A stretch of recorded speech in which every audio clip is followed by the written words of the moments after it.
existence of same element in different crystalline forms। अब same element है, देखो polymorphism में कंपाउंड्स थे, यहां पर एलिमेंट की बात हो रही है, ये बात आपको मद्देनजर गौर में रखनी चाहिए। एलोट्रोपी में कंपाउंड नहीं एलिमेंट होता है। सेम ही एलिमेंट डिफरेंट क्रिस्टलाइन फॉर्म में होकर, इस फिनोमेना को हम कहते हैं एलोट्रोपी। जो डिफरेंट क्रिस्टलाइन फॉर्म्स है सेम एलिमेंट के, उसको हम कहते हैं एलोट्रोप्स।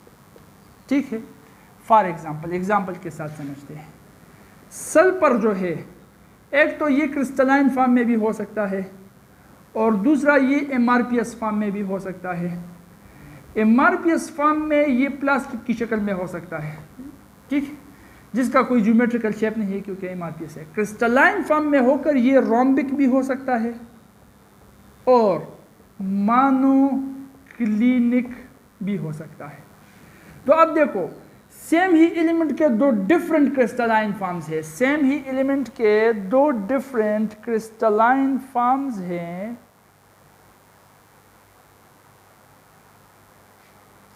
इन दो डिफरेंट क्रिस्टलाइन फॉर्म्स को हम कहेंगे allotropes.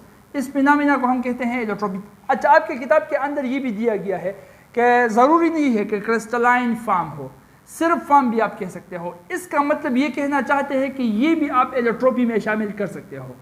Allotropic form of sulphur वो 3 है, आप कह सकते हो, लेकिन उसके साथ फिर आपको डिटेल्स कहनी पड़ेंगी। वो ये कि इसके क्रिस्टलाइन एलोट्रोपिक फॉर्म्स 2 है, रोम्बिक और मोनोक्लिनिक। एमआरपीएस एलोट्रोपिक फॉर्म अलग है, प्लास्टिक।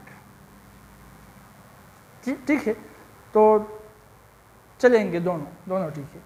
तो ये दोनों रोम्बिक और मोनोक्लिनिक इसके डिफरेंट क्रिस्टलाइन फॉर्म्स है। तो एक ही एलिमेंट डिफरेंट फॉर्म्स में हो सकता है। फिनोमेना को हम कहते हैं एलोट्रोपी, इन शेप्स को हम कहते हैं एलोट्रोप्स। बात समझ में आ गई? ऑक्सीजन का भी आप एग्जांपल ले सकते हो। ऑक्सीजन जो है वो O2 के शेप में भी हो सकता है, O3 के शेप में भी हो सकता है। तो ये O2 एक शेप, O3 दूसरा शेप। सेम ही एलिमेंट 2 डिफरेंट शेप्स में हो सकता है, एलोट्रोपी। 2 डिफरेंट शेप को हम कहते हैं एलोट्रोप्स। बात समझ में आ गई? अच्छा, यहाँ पर एक टर्म ट्रांजिशन टेम्परेचर है, वो आपको याद रखना चाहिए कि ट्रांजिशन टेम्परेचर किस बला का नाम है। वो टेम्परेचर, द टेम्परेचर, मौलाना साहब सुन रहे हो, the temperature at which one allotropic form change to other. वो टेम्परेचर जिस टेम्परेचर पर एक एलोट्रोपिक फॉर्म दूसरे में तब्दील होना स्टार्ट कर दे, ऐसे टेम्परेचर को हम ट्रांजिशन टेम्परेचर कहते हैं। अब इस टेम्परेचर पर दोनों फॉर्म इकट्ठे इक्विलिब्रियम में हो सकते हैं, क्योंकि यहाँ पर चेंजिंग अभी स्टार्ट हुआ है, तो ये भी होगा, ये भी होगा।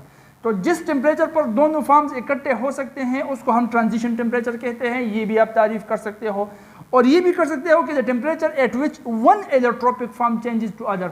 वो टेम्परेचर जिस पर एक एलोट्रोपिक फॉर्म दूसरे में तब्दील करना स्टार्ट कर दे, इसको हम ट्रांजिशन टेम्परेचर कहते हैं। फॉर एग्जाम्पल, इस रोम्बिक शेप को अगर हम टेम्परेचर दे, इसका टेम्परेचर बढ़ाए, तो 95.5 डिग्री सेंटीग्रेड तक आप पहुंचकर ये मोनोक्लिनिक में तब्दील होना स्टार्ट कर देगा।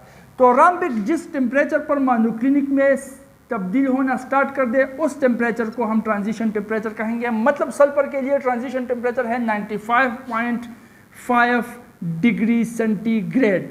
इसी तरह टिन आपके किताब में दिया गया है, एक ग्रे है, दूसरा टिन वाइट है। तो टिन ग्रे टिन वाइट में तब्दील हो जाता है, तकरीबन 13.6 डिग्री सेंटीग्रेड है, किताब के अंदर देख लो, अगर तब्दील हो तो बता देना, लेकिन मेरे ख्याल से यही है।